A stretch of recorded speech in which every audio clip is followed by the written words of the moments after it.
যে এটা আমার এন্টায়ার ক্যারিয়ারের ইতিহাসে সবচেয়ে বড় challenging video. Definitely it's a very challenging video এবং আমি অনেক বড় তাওয়াক্কাল তু আলাল্লাহ বলে অনেক এক্সপেকটেশন নিয়ে আমি আপনাদের কাছে এসেছি।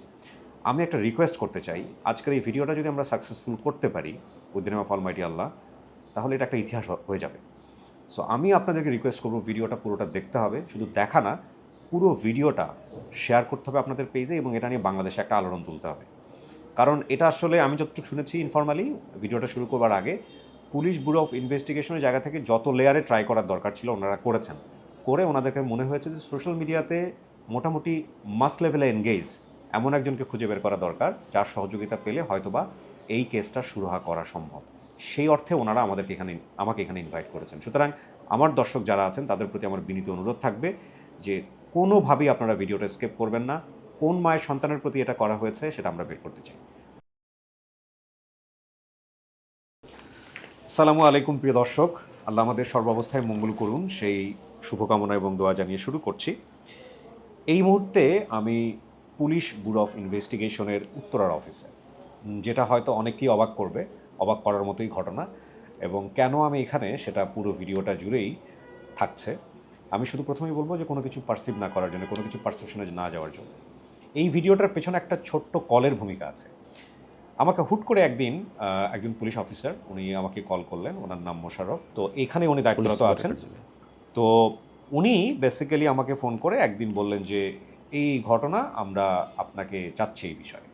তো আমি প্রথমত একটু অবাক হলাম এই কারণে যে পুলিশ নিয়ে আসলে আমাদের মধ্যে যে ধরনের ধারণা আছে, উইথ ডিউ রেসপেক্ট, সেখানে আসলে এই রকম কাজের জন্য আমার কাছে আসার কথা না।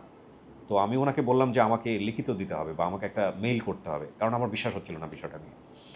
তো উনি তারপরে বললেন যে আমি জানাচ্ছি, এবং তারপরে ওনার ঊর্ধ্বতন কর্মকর্তা যারা আছেন তাদের সঙ্গে কথাবার্তা বলে উনি আমার সঙ্গে যোগাযোগ করেন এবং আমি খুবই উইলিংলি আমি এই কাজটাতে অংশগ্রহণ করছি।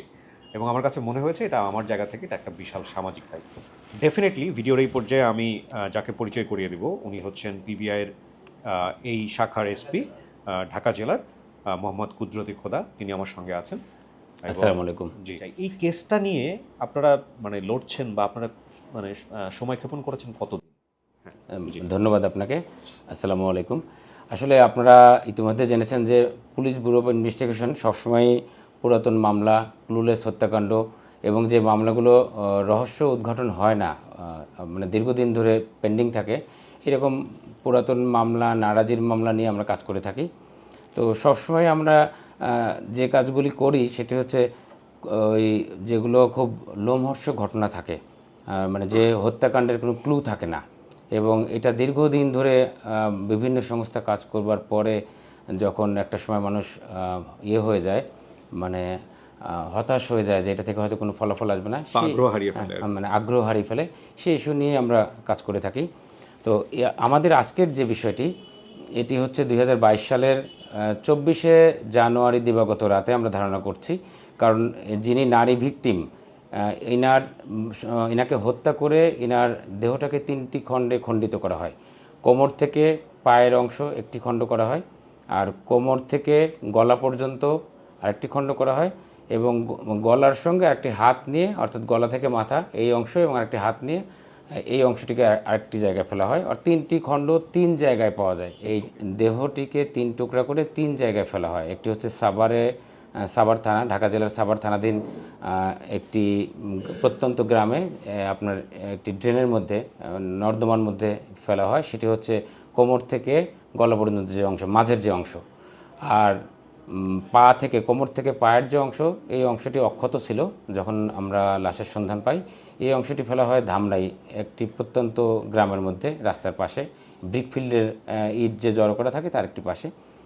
আর আরেকটি খণ্ড, অর্থাৎ মাথা এবং হাতের বাম হাতের অংশটি ফেলা হয় হচ্ছে ফরিদপুর জেলার সদর থানার একটি প্রত্যন্ত গ্রামে।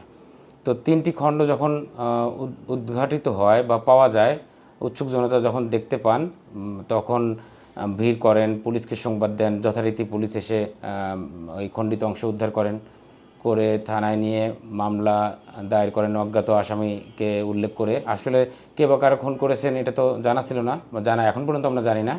ওইভাবে যথারীতি 3টি থানায়, একটি হচ্ছে সাভার, আরেকটি হচ্ছে ধামরাই, একটা হচ্ছে ফরিদপুর জেলার সদর থানায় অর্থাৎ কোতোয়ালি থানা আমরা যেটা বলে থাকি সদর থানাকে, জি। 3টি মামলা হয়। ঢাকা জেলার যে মামলাটি হয় এটাও হত্যা মামলা, 3টি হত্যা মামলা। ওই মামলার তদন্তের দায়িত্ব আমরা আছি, আমরা ঢাকা জেলা এটির তদন্ত করছি, ঢাকা জেলা পিবিআই তদন্ত করছি। আর যে অংশটি পাওয়া যায় আপনার ধামরাই থানায়, সেই অংশের যে মামলা হয় সেটি তদন্ত করছে সিআইডি ঢাকা জেলা। আচ্ছা। আর ফরিদপুর কোতোয়ালি থানাধীন যে অংশটি পাওয়া যায় সেটির তদন্ত করছে পিবিআই ফরিদপুর জেলা। তো আমরা তদন্ত করে এখন পর্যন্ত অনেক ট্রাই করেছি। আমাদের যতগুলি প্রয়াস থাকে, যতগুলি প্রচেষ্টা থাকে, যতগুলি সুযোগ থাকে, স্কোপ থাকে, প্রত্যেকটি জায়গায় আমরা টাচ করেছি। এখন পর্যন্ত মেয়েটির আইডেন্টিফিকেশন আমরা পাইনি। আমরা ইতোমধ্যে বেশ কিছু ডেভেলপমেন্ট আছে। ডেভেলপমেন্ট হচ্ছে এই মেয়েটির 3টি খণ্ডিত অংশের ডিএনএ কালেক্ট করে আমরা সিআইডিতে আমাদের যে এক্সপার্ট ল্যাব আছে সেখান থেকে আমরা কনফার্ম করেছি যে এই 3টি টুকরাই একই মেয়ের, একই ভিক্টিমের। ওকে। এবং মেয়েটির বয়স আমরা ধারণা করছি তার অবয়ব দেখে, তার স্কিন দেখে, তারপরে তার মেডিকেল যে ইয়েটা আছে, রিপোর্টগুলি আছে, এগুলোর ভিত্তিতে আমরা ধারণা করছি যে 15 থেকে 25 বছরের মধ্যে হবে। হয়তো 20 থেকে 25 হবে, আমরা একটু বেশি করে নিচ্ছি যে 15 থেকে 25 বছরের মধ্যে মেয়েটির বয়স হবে। তো মেয়েটিকে যারা হত্যা করেছেন তারা তো মানে অত্যন্ত নির্মম এবং নৃশংসতার পরিচয় দিয়েছেন। প্রথমত হত্যা করেছেন, তারপরে তার লাশটিকে 3 টুকরা করেছেন। পাশাপাশি তার আইডেন্টিফিকেশনটা হাইড করবার জন্য তার যে ফেস, যেটা ক্যারি করে এই সাভার বা ধামরাই থেকে নিয়ে ফরিদপুর জেলায় নিয়ে ফেলেছেন, ওইটি সম্ভবত একটি লাগেজে আমরা কনফার্ম করেছি, একটি লাগেজে, অর্থাৎ আমরা যে ট্রলি ব্যবহার করে থাকি এরকম একটি ট্রলিতে করে নিয়ে গিয়েছেন এবং গাড়িতে হয়তো মাইক্রো বা প্রাইভেট কার এরকম কোনো একটি পরিবহনে নিয়ে গিয়ে ওই প্রত্যন্ত গ্রামে ফেলেছেন। এবং যখন ফেলেছেন, ফেলবার পরে কেরোসিনের বোতল পাওয়া গিয়েছে ওই ঘটনাস্থলে। কেরোসিনের বোতলে, ওই বোতলের থেকে কেরোসিন ঢেলে ওই লাগেজে কেরোসিন ঢালবার পরে আগুন লাগিয়ে ওনারা কনফার্ম করতে চেয়েছেন যেন মেয়েটির ফেসটি পুড়ে যায় এবং তাকে কোনোভাবে যেন আইডেন্টিফাই করা না যায়। কিন্তু দুর্ভাগ্য যারা এই অপকর্মটি করেছেন তাদের জন্য, আর আমরা বলবো যে এটা হয়তো ভিকটিমের জন্য এবং আমাদের জন্য সৌভাগ্যের কারণ হতে পারে, যে মেয়েটিকে যখন ফেলা হয় লাগেজে তখন মেয়েটির ফেসটি মাটির সঙ্গে, অর্থাৎ উপর হয়ে পড়ে, মাটির সঙ্গে লাগানো থাকে। এবং যখন আগুন দিয়ে পোড়ানো হয় তখন তারা পেছনের অংশ, পোড়া অংশ দেখে তারা কনফার্ম করছে যে ইট ইজ বার্নড এবং আর একে চেনা যাবে না। বাট আমরা যখন পুলিশ যখন তাকে তার ওই খণ্ডিত মাথাটাকে যখন আমরা উদ্ধার করি তখন দেখতে পাই যে কাদা মাটির সঙ্গে ওই মাথা, অর্থাৎ ফেসের অংশটি লেগে থাকার কারণে ফেসটা পুরোপুরি পড়েনি, কিছুটা পুড়েছে আর কিছুটা অক্ষত ছিল। ওইটাই কালেক্ট করবার পরে আমরা আমাদের ডিজিটাল বিভিন্ন ল্যাব আছে, সেই সমস্ত ল্যাবে গিয়ে মেয়েটির ফেসটিকে যেন চেনা যায়, একটু পুরো অংশটিকে অ্যাডজাস্ট করে, তার স্কিনের সঙ্গে অ্যাডজাস্ট করে আমরা মানে অবয়ব আনবার চেষ্টা করেছি। পাশাপাশি আমাদের যে আছে, চারুকলার স্টুডেন্ট আছে, তাদেরকে আমরা এই ছবি দেখে আমরা একটা স্কেচ করিয়েছি এবং এটাও হয়তো কিছুটা আইডেন্টিটি দেয়। তারপরে আমি মনে করি না পুরোপুরি এসছে, আমরা ট্রাই করেছি।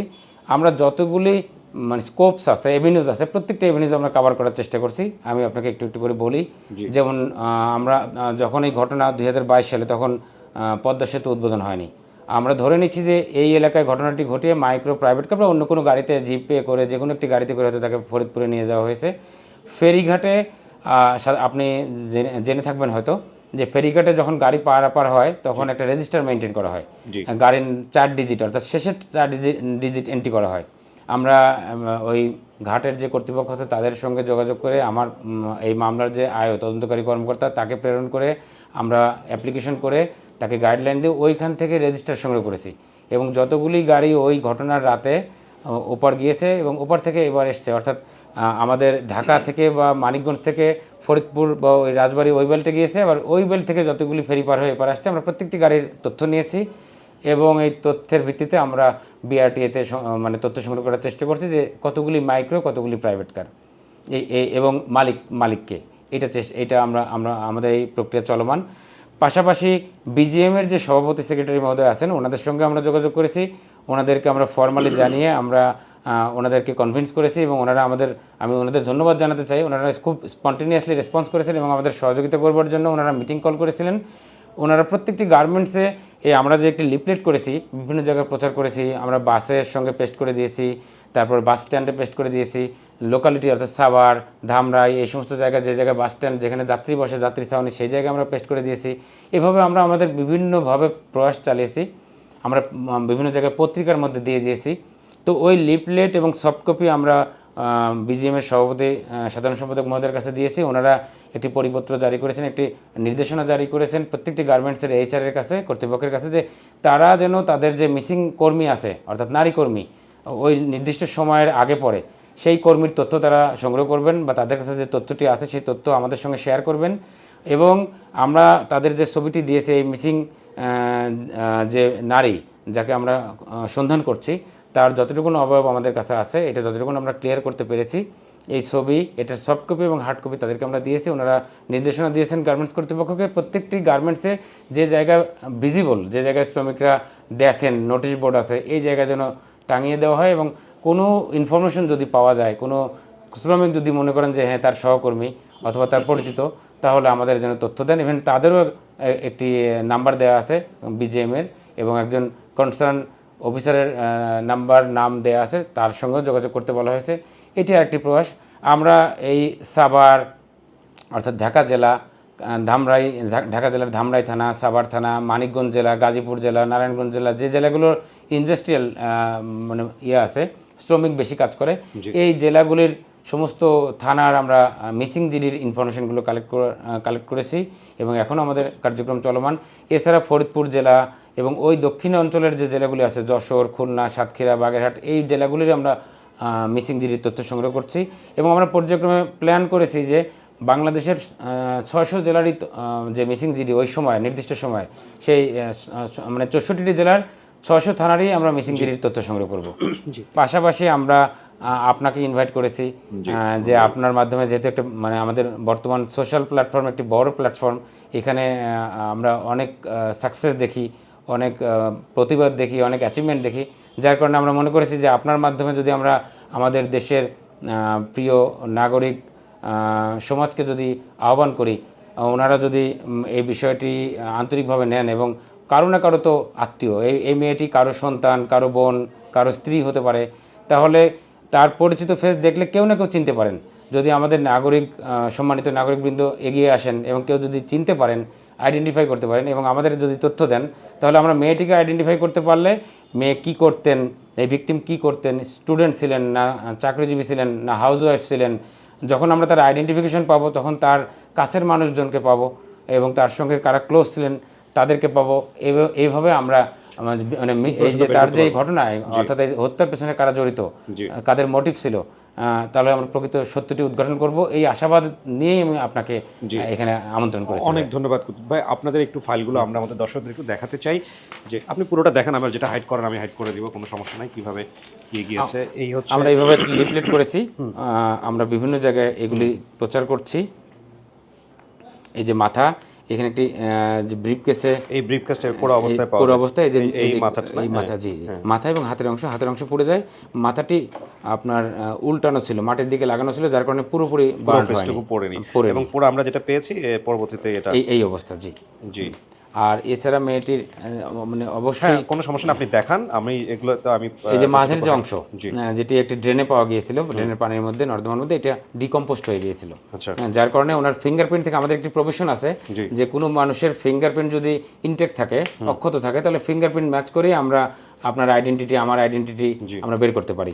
তো এই মেয়েটির ফিঙ্গারপ্রিন্ট নিয়ে আমরা ট্রাই করেছি ম্যাচ করবার, কিন্তু যেহেতু পচে গিয়েছিল, যার কারণে 100% বা 90% যে তথ্য আমরা সাধারণত সংগ্রহ করে থাকি সেটি আমরা পাইনি। আমরা 50% ম্যাচ করার কারণে আমরা পুরোপুরি তার তথ্য নিতে পারিনি। তখন 50% যখন ম্যাচ করেছিল, তখন আমরা এই ম্যাচিংয়ের সঙ্গে ম্যাচ করে আমরা 5-6জন নারীর তথ্য সংগ্রহ করি। আচ্ছা, মানে 50% যখন ম্যাচ করে ফিঙ্গারপ্রিন্ট, যেহেতু ডিকম্পোস্ট হয়েছিল, মানে 100% বা 95% ম্যাচ করার কথা, তো যেহেতু ডিকম্পোস্ট ছিল বা পচা ছিল, যার কারণে 50% বা 45% ম্যাচ করানোর কারণে আমরা এর কাছাকাছি 5-6জন মেয়েকে আমরা আইডেন্টিফাই করি। কিন্তু আমরা যখন খোঁজ করে দেখতে পাই যে তারা সবাই জীবিত আছেন। যার কারণে আমরা আর এগোতে পারিনি। Okay. আবার ইতিমধ্যে আমরা যখন এই কার্যক্রমগুলো করি, আমরা ফেসবুকে আমরা পোস্ট দিই। ফেসবুক কি এটা এলাও করেছিল শেষ পর্যন্ত? হ্যাঁ, করেছিল। আমরা এইগুলো ব্লাড করে এটা দিয়েছিলাম। বেসিক্যালি হচ্ছে আমরা বের করতে পারছি, আমরা বের করেছি, আসলে মূলত ছিল এটা। এখান থেকে করে এটা এবং গ্রাজুয়ালি আমরা একটা এটা ছবি ইমপ্রুভ এসছে। করেছি। এবং এটা থেকে একটা স্কেচ আমরা নিয়ে আসতে পারছি, স্কেচটা আমরা দেখাবো। এই হচ্ছে স্কেচ, আমরা একটু স্কেচটা দেখাই। এই হচ্ছে ওনার সম্ভাব্য চেহারা। সম্ভাব্য চেহারা, রাইট। হ্যাঁ, এটার স্ক্রিনশট নিতে হবে। আমি সব দর্শককে বলবো এটার স্ক্রিনশট আপনারা নেন, নিয়ে আপনারা আপনাদের মূলত আইডি থেকে শেয়ার করেন। মূলত এইটা দিয়ে চিনতে পারে। হ্যাঁ, এইটা দিয়েও অনেকে হয়তো বা চিনতে পারবেন, আমরা পাশাপাশি রাখছি। জি, এই হচ্ছে, আর বাকি বিষয়গুলো আসলে এগুলো আমি দেখাতে পারবো না সোশ্যাল মিডিয়াতে। আমি সম্মানিত নাগরিক বৃন্দকে আহ্বান করব, আপনারা আমাদের সহযোগিতা করুন, এগিয়ে আসুন। আমরা ইতিপূর্বে এরকম অনেক ঘটনা ছিল যেটি ইলেকট্রনিক মিডিয়া, প্রিন্ট মিডিয়ার সহযোগিতা নিয়ে আমরা আইডেন্টিফাই করতে পেরেছি। এরকম আমাদের সাফল্য আছে পিবিআইতে। তো আমরা ওই ধারাবাহিকতায় আপনাকে আহ্বান করেছি যে আপনি আমাদের কষ্ট করে অফিসে এসেছেন, আমাদের সময় দিয়েছেন। আমরা আপনাকে কৃতজ্ঞতা এবং ধন্যবাদ জানাচ্ছি। যদি কোনো তথ্য থাকে প্রকাশ্যে গোপনে যেভাবে সম্ভব আমাদের তথ্যটি দেন। আমরা এই মেয়েটি কারো সন্তান, কারো বোন, কারো মেয়ে, আমরা যদি তার আইডেন্টিফিকেশনটা পাই তাহলে তার যে এই হত্যাকারীদের যদি আমরা বের করতে পারি, নিশ্চিত আমরা বের করতে পারবো ইনশাল্লাহ। বের করতে পারলে তাহলে তার বাবা মা, আত্মীয়স্বজন এই হত্যাকারীদের বিচার দেখে যেতে পারবেন। আর আরেকটি বিষয় হচ্ছে যে এই মেয়েটি যে হারিয়ে গিয়েছে, এভাবে নৃশংসভাবে হত্যা হয়েছে, এটা তার বাবা মা এখন পর্যন্ত হয়তো জানেনই না। তার বাবা মা হয়তো এখনও আশায় বুক বেঁধে আছেন যে তার মেয়ে হয়তো কোথাও গিয়েছেন, দেশের বাইরেও চলে যেতে পারেন, হয়তো তার কোনো না কোনো দিন ফেরত পাবেন। তার বাবা মা তার যে এই অবস্থাও জানেন না। যার কারণে আমরা আপনাদের অনুরোধ করব, আপনারা শেয়ার করবেন। আপনারা যদি চিনতে পারেন তাহলে আমাদের তথ্য দিন, আমরা আপনাদের প্রতি কৃতজ্ঞতার পাশে আবদ্ধ থাকব। জি, নিশ্চয়ই।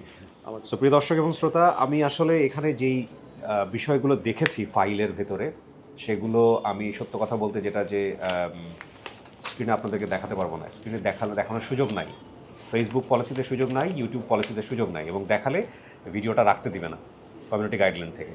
কিন্তু এটা কতটা লোমহর্ষক হতে পারে এবং কতটা ভয়ানক হতে পারে, মানে এটা আসলে এক্সপ্লেন করার মতো না। সো স্কেচটা আমি আরও একবার দেখাচ্ছি, আপনারা নিশ্চয়ই দেখেছেন।